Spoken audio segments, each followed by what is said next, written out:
This is Roger Cohen for the New York Times in Ajdabiya, Libya. I came down to this town that was the scene of fierce fighting a month ago. It's still pretty much of a ghost town, but the situation has transformed since then. Glimmerings of life returning. There are soldiers, the People's Army, if you like, of eastern Libya, these guys on the back of Toyota pickup trucks.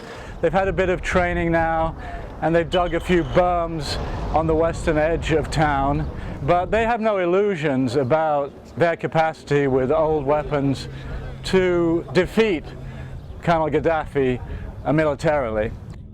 What do you need from President Obama? What do you need? قبل أسلحة وقبل هني نبوه يضغط على الحلف إنه ينفذ عمليته صح.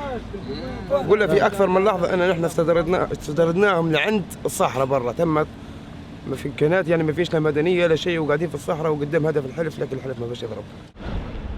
I visited a hospital here in Ajdabiya that at one time was seeing 18 to 20 dead a day. While it's quieter now, a doctor in the hospital told me that NATO should intensify its attacks on Gaddafi and his band of loyalists.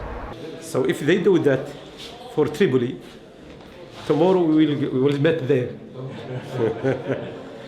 So it needs to be much more intense.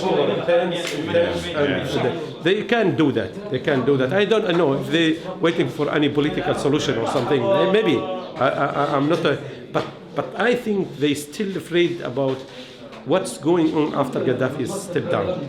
So what's clear here is that NATO has accomplished its defensive mission.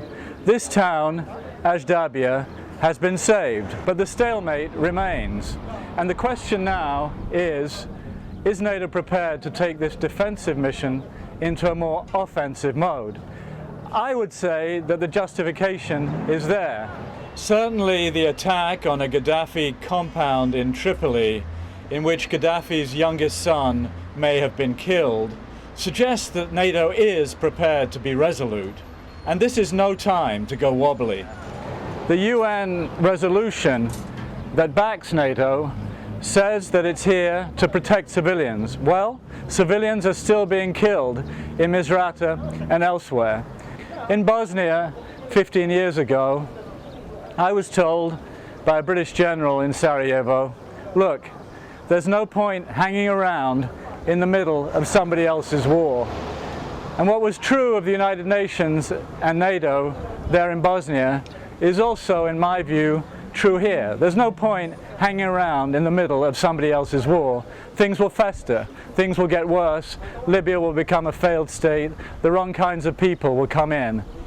So I think it's time to force the issue, increase the bombardments, put so much psychological and even physical pressure on Gaddafi and his dwindling entourage that he draws the right conclusions and leaves.